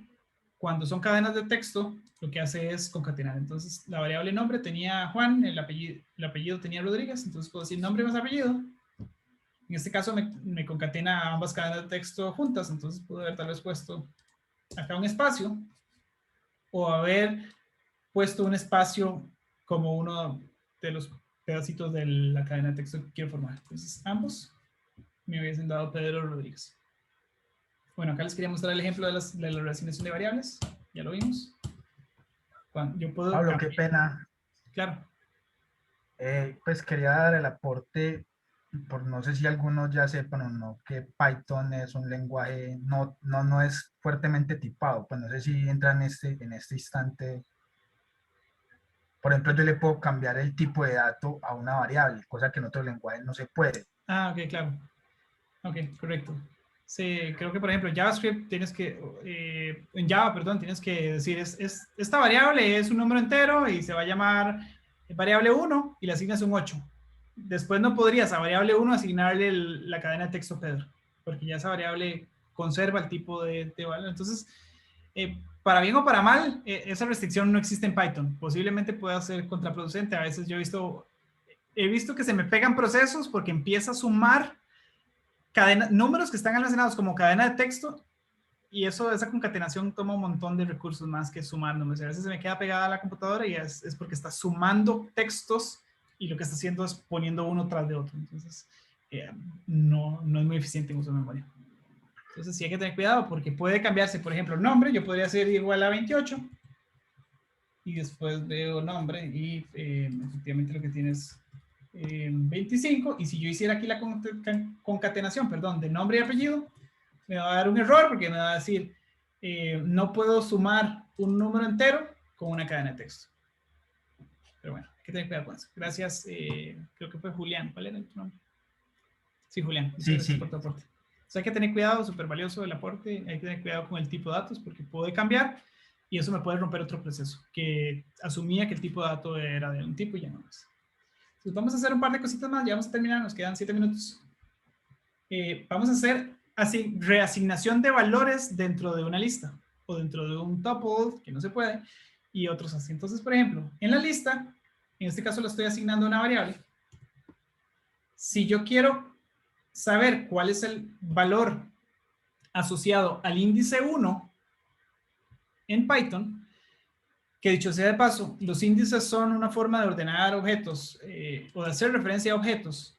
En este caso, el índice numérico no se ve acá, pero cuando ves esta A detrás tiene asociado un índice 0, porque en Python los índices empiezan en 0. Esta B tiene asociado un índice que es un 1, esta C tiene un índice que es asociado, tiene asociado un índice que es un 2, y así consecutivamente. Si tuviera 1.000.000 de objetos dentro de esta lista, cada uno tendría un índice de forma consecutiva, empezando desde 0. Entonces, la forma en que yo puedo llamar o extraer un valor dentro de una lista es utilizando estos brackets cuadrados, y esto es muy común para todos los tipos de objetos. Cuando yo utilizo estos brackets justo después del nombre de un objeto, en este caso una lista, lo que me está diciendo es, hey, dentro le voy a pasar un parámetro, que ese parámetro puede ser un índice. Ese índice está asociado a una partecita de ese objeto, que normalmente se le llama una propiedad. En este caso, esta lista tiene 3 propiedades. Un elemento asociado al índice 0, otro al índice 1 y otro al índice 2. Entonces, del objeto lista, hey, Python, prepárese porque te voy a pedir una propiedad de lista. Esa propiedad es la que sea que esté asociada al índice 1. Que empezamos a contar de 0, 1, debería ser la letra E. Y si quisiera la letra C, debería utilizar el índice 2 porque es 0, 1, 2. Entonces aquí lo que estoy haciendo es el nombre del objeto, utilizo brackets cuadrados, le digo, hey Python, te voy a pasar un parámetro para que me llames una propiedad de este objeto lista que esté asociado a un índice. En este caso los índices están implícitos. Son implícitos porque son el mismo que el orden de los elementos partiendo desde 0. De igual forma, yo podría hacer, porque al final esto no es más que una referencia a una partecita de este objeto, lista. Yo podría decir, esta partecita, y ahora ya no es una C, sino que, por ejemplo, la C era el tercer elemento, voy a reasignarle un valor de F. Entonces, cuando yo consulto nuevamente qué es lo que hay en lista, ya no es ABC, ahora es ABF. Entonces, las listas pueden reasignar los valores que adoptan cada uno de sus elementos. Pablo, una pregunta. Esa búsqueda de valores, ¿no? Que estás haciendo con la llave, no, el corchete ese, la llave cuadrada, ¿se puede aplicar también para diccionario y para tupla o únicamente para lista, mencionándolo? O sea, yo puedo poner, poner tupla y hacer lo mismo. Se puede para o sea, esta nomenclatura esta sintaxis es genérica para Python. Entonces, un objeto puede ser una fotografía, una canción. Yo podría decir, canción, no sé, Tusa. Tusa, brackets, y dentro de brackets le paso un índice que está asociado tal vez al segundo párrafo. Entonces le digo, segundo párrafo dentro de esos brackets. Eso lo que me debería regresar es el segundo párrafo. Porque yo utilicé la sintaxis objeto, lo que tú quieras que sea. Cualquier tipo de objeto, porque en Python son infinitos los objetos. Bueno, podrías técnicamente hacer cualquier tipo de objeto. Esa sintaxis de brackets cuadrados lo que nos permite es acceder a una propiedad de ese objeto. Una propiedad es, por ejemplo, si yo fuese una persona y mi nombre es Pablo, yo podría decir Pablo y dentro de los brackets poner brazo izquierdo y el resultado es el brazo izquierdo. De forma análoga en una lista, que es un ejemplo mucho más sencillo, es este 1 o este 2 es la dirección de donde se encuentra esa propiedad, que en este caso es la letra C, o era la letra C. De igual forma, yo puedo, con eso contestar tu pregunta. Jonathan. Sí, gracias. Sí, ya entendí. Perdón, Pablo, una duda así repito. Claro. Por ejemplo, así como dijiste que te devolvía la posición en el objeto. Ok. Si ese fuera, digamos, un grupo, digamos así, no una letra, sino fuera adentro una lista y adentro tiene otro tipo de dato con más valores, puedo ir metiéndome poco a poco a cada valor, ¿así? Claro, correcto. De hecho, si ven acá este ejemplo, esta lista tiene 3 elementos, una letra A, una letra B, y el tercer elemento es otra lista. Y hagámoslo todavía más complejo, tal vez para irnos un poco ya confundidos a dormir. 5, J. Entonces, esta lista tiene 3 elementos, una letra A, una letra B, y otra lista que empieza de aquí y termina aquí. Esto es una sola lista. Ahora, esta lista de adentro tiene otros 3 objetos. Un número 1, un número 23 y otra lista. Que esta lista adentro, y por eso el ejemplo del castillo, porque cuando uno ve un código enorme, uno dice, a la verdad esto no es más que una lista, tiene 2 cadenas de texto, otra lista, y bueno, esto no me asusta, son 2 números y adentro hay otra lista. Entonces, cuando uno entiende las partes, es más fácil poder interpretar el todo. Entonces, a tu pregunta, vamos a ir, esto es un objeto, lista, entonces si yo reviso que hay en lista, me regresa toda la lista, que a su vez tiene todos los elementos, algunos de esos son listas dentro de listas. Yo podría decir, quiero, y utilizo los brackets cuadrados, quiero la propiedad asociada al tercer elemento, el elemento 0, el elemento 1, el elemento asociado al índice 2 es el tercer elemento. Entonces voy a llamar la propiedad 2 de la lista. Eso me regresa la lista, que es lo que está almacenado en el índice 2, que es este.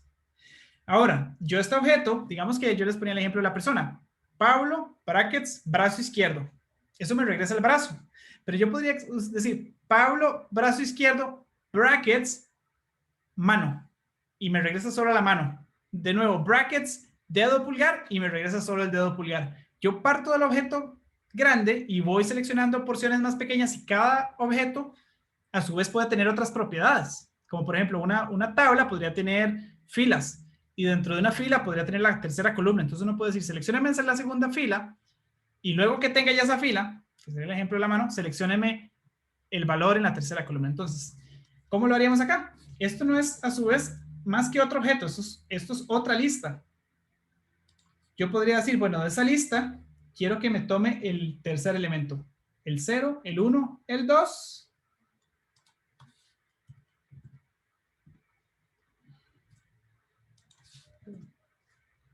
Y me regresa esta lista, que es el tercer elemento de esta lista que está comprendida a su vez dentro de otra lista. Esto puede ser un poco enredado, pero bueno. Esto es por lo que les decía que es importante entender. Y supongamos que quiero la J. La J es el segundo elemento. ¿Qué índice necesito para el segundo elemento? El 1. El 1, correcto. Y aquí tengo la J. Entonces, empecé del objeto grande, llame una propiedad, una vez que tengo su propiedad, eso es a su vez otro objeto, que en este caso era una lista. Entonces esa lista puede tener otras propiedades, que son objetitos más pequeños, y puedo ir extrayendo. Entonces del castillo grande yo podría decir, del castillo grande la habitación principal, de la habitación principal la cama, de la cama la pata izquierda, de la pata izquierda, no sé, el cobertor. Entonces yo ya no me asusto, digo, mira que es ese montón de cosas, o qué es ese código tan largo, sino que realmente lo que está haciendo es yendo parte por parte para acceder a una propiedad más pequeña de un objeto más grande. Y bueno, acá hay algunos ejercicios, pueden correrlos de igual forma en el diccionario. Para terminar, declaro este diccionario que lo que tiene son 1, 2, 3, 4 objetos separados por una coma. El primero es un nombre, un apellido, una edad y una fecha de nacimiento. Si yo consulto la propiedad de ese diccionario, que es apellido, que sería esta propiedad, este es el índice, que es la llavecita, me dice que el apellido es Rodríguez. Si consulto la edad, me dice que es 31. Y a los diccionarios yo les puedo hacer asignación. De igual forma como lo vimos con las listas, puedo decir que del diccionario, la propiedad asignada a la llave edad ya no es 31, sino que es 50. Si vuelvo a correr el diccionario, veo que el diccionario ya cambió. Es decir, si hubiese hecho el ejemplo del castillo, llegar a la cama, tal vez reemplacé la cama por un sillón. Cuando consulto nuevamente qué hay en el castillo, cambié el castillo en esa parte en particular que era en la habitación principal. En ese espacio donde antes había una cama, ahora hay un sillón. Pero cuando yo estoy cambiando una propiedad del objeto grande, realmente estoy cambiando el objeto grande en una parte muy específica, ahora con mucha precisión. Pero bueno, eso es lo que les quería compartir de hoy.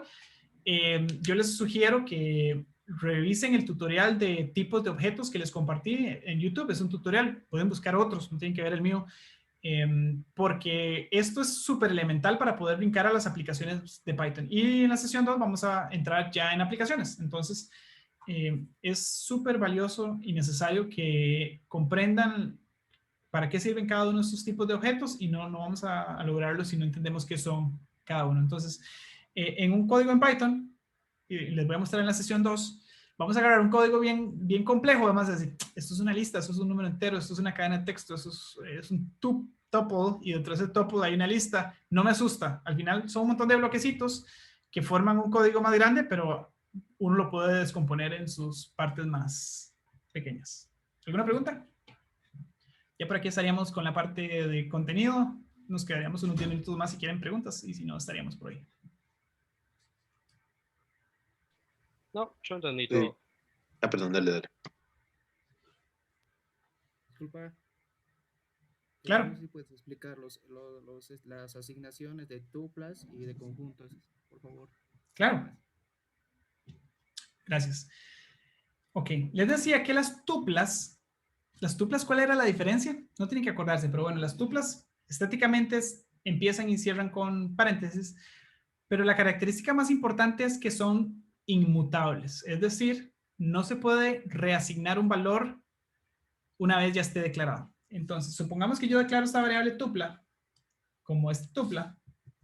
Si yo consulto cuál es la propiedad asociada al índice 1, que el índice 1 corresponde a la segunda posición, que sería esta B, me van a decir, hey, la propiedad de tupla índice 1 es B. En el ejemplo de la lista, yo podía decir, bueno, ese objeto que está dentro de la lista ya no es una letra C, ahora es una letra F, porque las listas me permiten reasignar un valor. En las tuplas, y vamos a hacerlo, en este caso supongamos que ya este valor B, yo ya no quiero que sea... Se me pegó. Estoy refrescando. Ok. De nuevo, ok. En la tupla, no es posible asignar un valor. No, este es el conjunto, perdón, me equivoqué. La tupla, hacemos el llamado a la propiedad relacionada al índice 1, que sería el segundo elemento, que es la letra B. Y si yo quiero hacer asignación de un valor a una propiedad de la tupla, que sería ese segundo elemento, me va a decir y me va a generar este tipo de error. Me dice, error de tipo. Eso posiblemente sea relacionado al tipo de objeto. Entonces dice, tuple, que es el tipo de tupla, este tipo de objeto no acepta asignación de un ítem. Es decir, no puedo reescribir un valor. Por ejemplo, en el caso del castillo, y esa es una de las aplicaciones de las tuplas, yo puedo decir, el castillo es este. Si yo quiero eventualmente cambiar la cama por un sillón, la tupla me va a decir, no, el castillo que me dijiste que eras, ese es. Listo. Entonces, aquí podemos ver la diferencia y quizás la importancia de la tupla. En algunos casos yo no quiero que los elementos dentro de un código en Python me cambien nunca, y para asegurarme puedo utilizar una tupla. Como por ejemplo algunos supuestos dentro de un modelo, no sé, rentabilidad. Yo no los quiero cambiar nunca, ni quiero por error, ni porque si quisiera hacerlo, entonces lo declaro como una tupla. Y en el conjunto, el problema del conjunto, les decía que el conjunto no tiene un orden, ¿se acuerdan? Que me guarda elementos únicos. Por ejemplo, yo puedo tener 10 elementos, los convierto en un conjunto y me guarda los únicos. Podrían terminar siendo solamente 3. Estos elementos están desordenados, es decir, no están indexados, y por ende no hay una forma de llamar un objeto, una propiedad, y mucho menos reescribirla, porque si yo no puedo llamarla, no puedo reescribirla. Entonces acá tengo conjuntos y trato de llamar la propiedad asociada al índice 1, que sería la letra B, me dice, hey, el tipo de datos set, que es conjunto, no soporta indexing, que es como el mapeo de dónde están los datos almacenados en la memoria. Es decir, no encuentro una forma de asociar una coordenada a este conjunto. Entonces, por ende, si no puedo hacer un llamado a un lugar, a un valor dentro de ese conjunto, no voy a poder asignarlo porque ni siquiera puedo hacer una referencia a ese lugar. Entonces, en resumen, los conjuntos no pueden reescribir un valor porque no sabemos dónde están, en qué orden, y las tuplas tampoco, porque las tuplas, por definición, son inmutables. ¿Esa era tu pregunta, Heber? Sí, Gracias, muy amable. ¿Alguna otra consulta? Todos corrieron el notebook. Porque en la segunda sesión van a ver que vamos a utilizar todos esos conceptos súper aburridos en una aplicación más práctica. Pero no tenía sentido pasarlos a correr código y hacer cosas tal vez un poco más funcionales si se van a asustar y van a decir que son esas cosas ahí porque palitos cuadrados y a veces redondos y curvados. ¿Alguna otra pregunta? Les voy a compartir el canal de YouTube. Si gustan suscribirse, les agradezco un montón. Les recomiendo el tutorial de tipos de estructuras de datos. Lo he convertido varias veces en el chat. Por favor, ábranlo ahorita y si pueden encontrarlo, genial. Los que se hayan sentido un poco perdidillos, es mejor repasar estos temas. Tal vez está más estructurado dentro del tutorial. Es más corto, no explica tanto como para qué sirve cada cosa, pero es más fácil identificar cada uno de los tipos de objetos que vimos hoy. Dura 20 minutos. Y les recomiendo que la próxima sesión, que es el próximo viernes a la misma hora, se sientan muy familiarizados con estos tipos de datos, porque vamos a empezar a construir un poco de objetos más complejos. Correcto, este video lo voy a subir en este canal en un ratito, cuando termine. Pablo, ¿cuántas sesiones vamos a tener? Mínimo 5. Les voy a ser súper honestos. Ya hemos hecho esto un par de veces. En la primera sesión se conectan un montón. En las penúltimas se conectan 4, 3, 2, 1.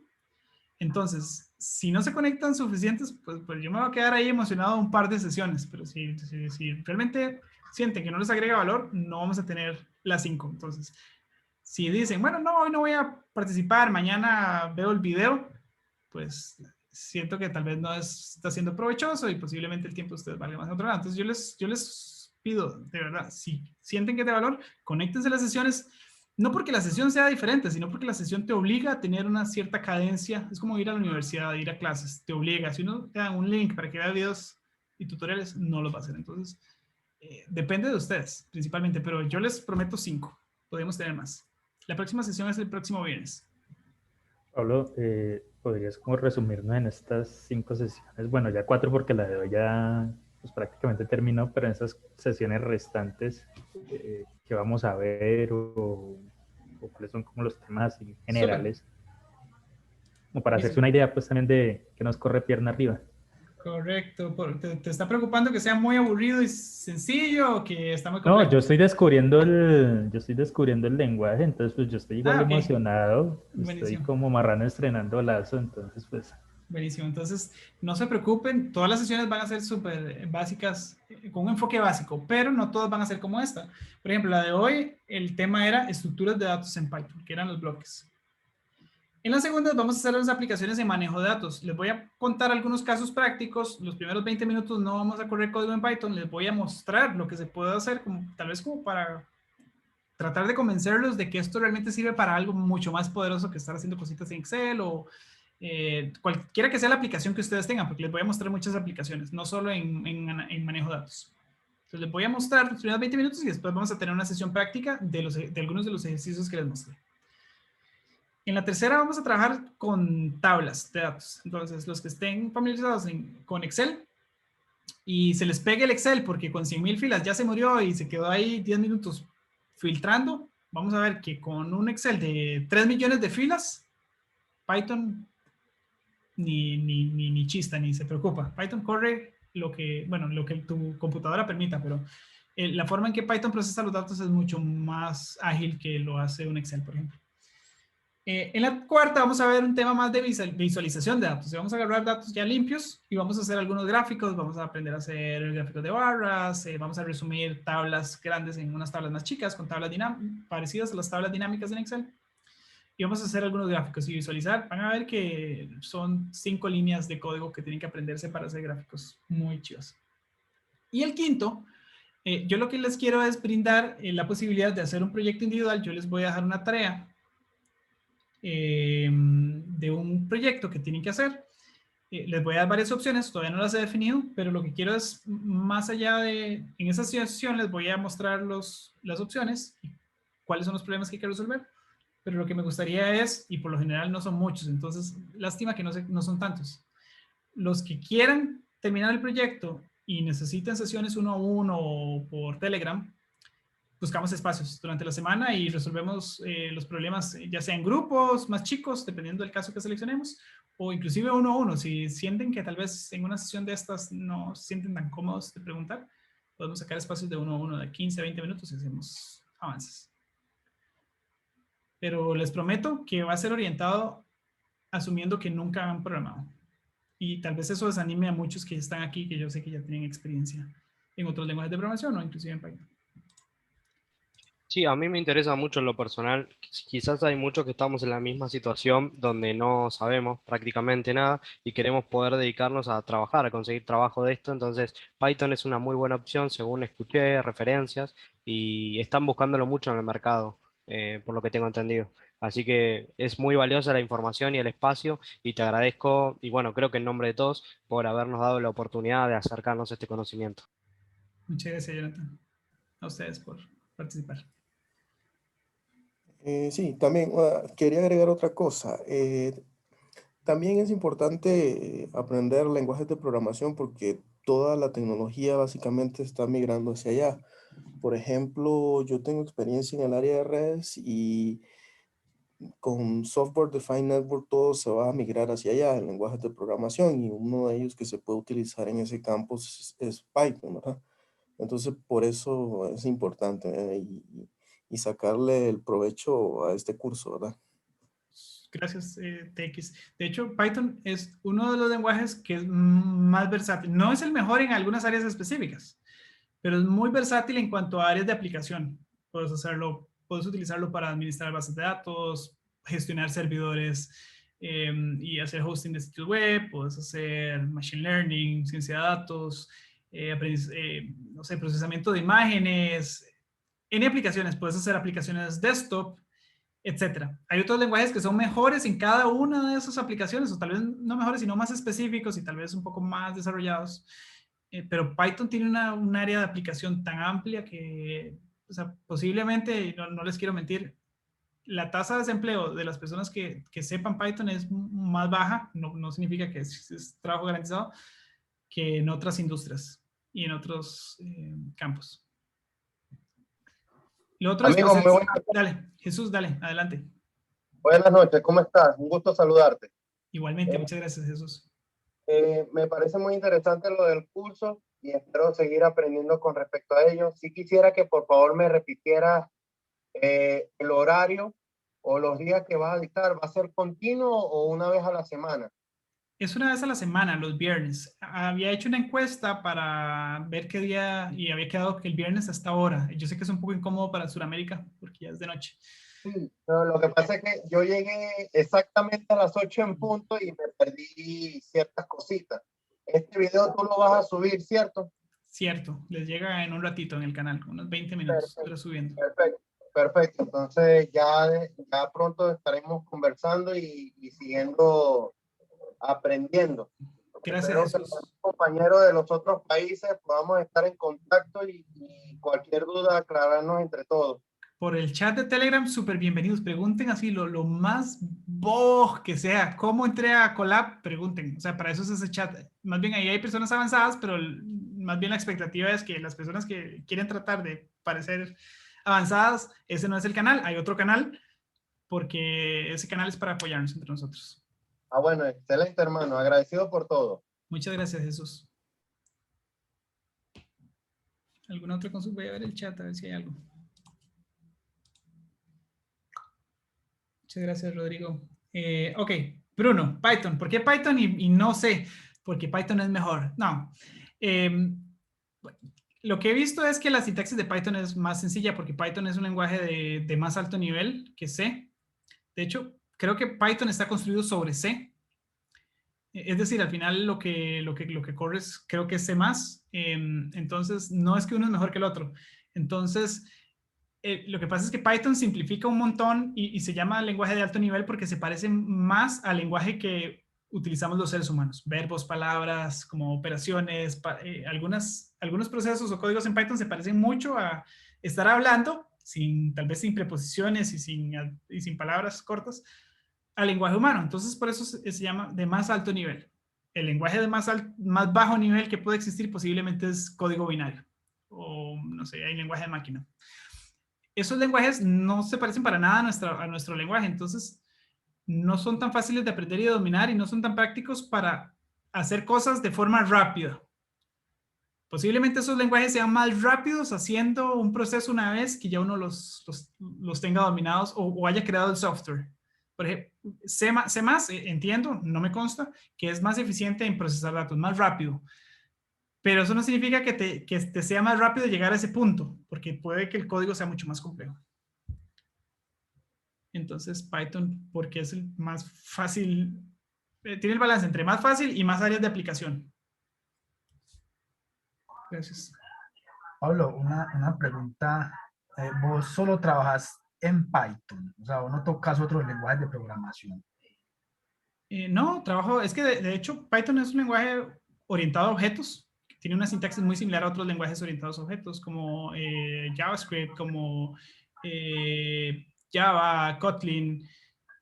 Entonces, es uno de los lenguajes más versátiles. También trabajo en R y también para otras aplicaciones más específicas, estadísticas principalmente. Y también para extraer información utilizo SQL, que es más práctico para ese tipo de cosas. Cada lenguaje tiene como su fortaleza. Lo idóneo es que una vez que logres el primer lenguaje de programación, los demás se te hacen, te diría que un 10% de dificultad, porque ya no tienes que entender la lógica de los problemas ni de la forma en que tal vez las computadoras se comunican, sino que lo que cambia es como la sintaxis, un poquito. Como por ejemplo, la diferencia entre portugués y español es muy pequeña. Cambian algunos operadores, pero Python es un muy buen lenguaje para empezar. Y después de ahí puedes brincar a otro. Yo lo pregunto porque, por ejemplo, yo estoy atascado. Yo no soy programador, tengo conocimientos, pero no he podido avanzar. Por ejemplo, yo estaba aprendiendo Java. Bueno, yo empecé primero con Assembler, después con C, después C++. Terminé en Java, pero cuando ya uno va avanzando a cierto nivel, ya como hay los frameworks, entonces le dicen a uno, aprenda un framework, pero para usted poder conocer el framework ya tiene que conocer el lenguaje a fondo. Sí, claro. Para poderlo trabajar. Y entonces en esos frameworks ya me llega HTML, que me llega aquí un JSON, que me llegan un montón de cosas de otros lenguajes que la verdad, pues por tratar de entender esos otros lenguajes, he atascado en el que me enfoqué inicialmente. Por ejemplo, acá en Colombia, usted una oferta laboral le piden mínimo 3 o 4 lenguajes de programación, y yo no creo que una persona que estudie 3 años solamente yo te diría, hay que dominar uno muy bien y tener la capacidad de entrar a Google. No es tan así, ¿verdad? Pero entrar a Google y poder resolver problemas en otros. Pero ya entendiendo la lógica de la programación, que programación no es lo mismo que escribir código. Programación es pensar de forma estructurada y resolver problemas de forma estructurada, y escribir código es una forma en que lo puedes hacer, ¿verdad? Pero aprender a programar no tiene ninguna relación directa con escribir código. Aunque en la práctica están mal a par, ¿verdad? Programas con código. Pero programar es aprender a resolver problemas de forma estructurada, o el pensamiento que desarrollas, y eso se aplica a cualquier lenguaje de programación. Entonces te diría, aprende a programar, aprende a escribir código muy bien en un lenguaje y suficiente en otros, pero posiblemente no hay, las personas no dominan todos al 100%. Adelante. Te iba a hacer una pregunta justo, perdón, casi te interrumpo. ¿Se escucha ahí? Sí. Sí, claro. Quería preguntarte si Python, digamos, es suficiente, aprendiendo Jupyter también, creo que había visto, para poder estar insertándonos en el mercado laboral como un primer trabajo. Porque acá, por ejemplo, en Argentina, están demasiado exigentes y por ahí piden demasiado conocimiento que equivaldría a un senior o a un semi-senior para un junior o un trainee, y el pago es como de trainee. O sea, correcto. La verdad que no entiendo cómo funciona el mercado, y vos que entendés, qué es lo que creerías que es lo mínimo para poder conseguir un primer trabajo como junior, al menos. ¿Se entiende la pregunta? Sí, te entiendo la pregunta, y eso es un problema muy común. yo te digo, no siempre es el caso, pero lo que yo he visto en algunos job descriptions es que alguien de recursos humanos con cero entendimiento de estos temas, se metió a una publicación de un puesto en una empresa de muy alto nivel, con esos job descriptions tan complejos, copió, pegó y empezó una lista del niño sin entender realmente cuáles eran las habilidades. Entonces, un problema muy frecuente es eso, y yo he hecho entrevistas solamente por curiosidad, es decir, mira, este rol de junior tiene este montón de especificaciones, quiero ver el salario. Y están súper, te piden una descripción de un senior developer con un salario casi cercano a salario mínimo en una región, que eso es un analista junior que hace cositas en Excel. Entonces, ese es el primer problema.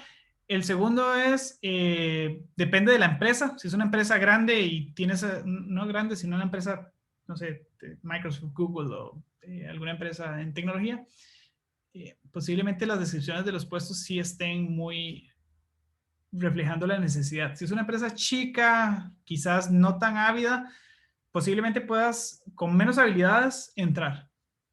Teniendo tal vez menos amplitud en lenguajes y en habilidades, puedas entrar. Yo te diría, para un puesto, vamos a ver, si tú sabes Python, que Python es el lenguaje, y sabes manejar alguna interfaz como Jupyter Notebooks y algunos paquetes, que ese es el tercer componente, como Pandas, o Matplotlib y algunas otras librerías que podemos ver, posiblemente eso ya te genere una mejor posibilidad de trabajo. No es las más remuneradas, pero vamos a ver, en mi trabajo yo solo utilizo Python. Bueno, no solo utilizo eso, dentro de los lenguajes solo utilizo Python, SQL, que se lo meto dentro de Python, y utilizo Jupyter Notebooks. Ese es el 80% de mi trabajo, y eso es, y en esa parte es un buen trabajo. Que sé otras cosas, pero no las aplico. Claro, entiendo. No, acá piden Node.js, React Native, o sea, un montón de cosas. Depende del área. Por ejemplo, te piden un full stack. En web development es súper común que te piden un full stack, pero te piden de principio a fin. Eso no es un full stack, esos son como 20 ingenieros en un rol. Sí, pero quedó claro, entiendo, porque es, nada, que hagas el 80% con SQL, Python y Jupyter es increíble. Acá piden mucho más que eso. Y que puedas googlear, te digo, o sea, los senior developers, inclusive, que yo conozco, son buenos en 2, 3 lenguajes y son muy buenos, o sea, jodidamente buenos googleando.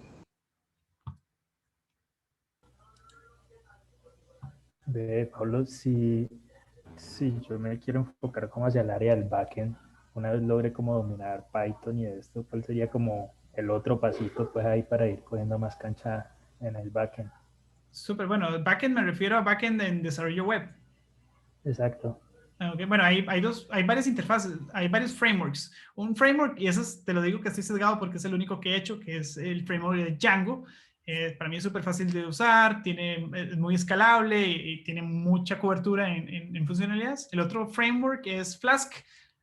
Ambos son frameworks de Python, tienen sus ventajas. Al parecer Flask es un poco más fácil de usar. Yo te recomiendo agarra uno y domínalo bien. Posiblemente te recomiendo Django. He leído, porque nunca he usado Flask, más que un par de cosillas, que Django es más robusto, quizás un poquito más lento de aprender, pero es más robusto. Bien, súper. Entonces voy a camellarle. Dale, Django. Si alguna vez has manejado, por ejemplo, bases de datos con, por ejemplo, Apache o algo, vas a ver que con Python es tan fácil como definir todos los parámetros dentro de una lista, crear una variable y eso ya te levanta una base de datos. Yo soy historiador de base, entonces pues estoy arrancando en este asunto de la tecnología. Buenísimo. Pero ahí voy. Buenísimo. ¿Alguna otra pregunta? Si no, ya pueden ir a compartir con sus familias o a cenar o abrazar al gato. Muchas gracias, pues. Hasta luego para todos. Muchas gracias. Nos vemos el otro viernes. No caigan en la trampa de decir, no voy a ver el video después, porque no lo hacen. Yo he visto los videos, no los ven. Entonces, porfa, nos vemos el viernes. Gracias. Buenas noches, Pablo. Gracias, Pablo. Buenas noches. Buenas noches. Chao.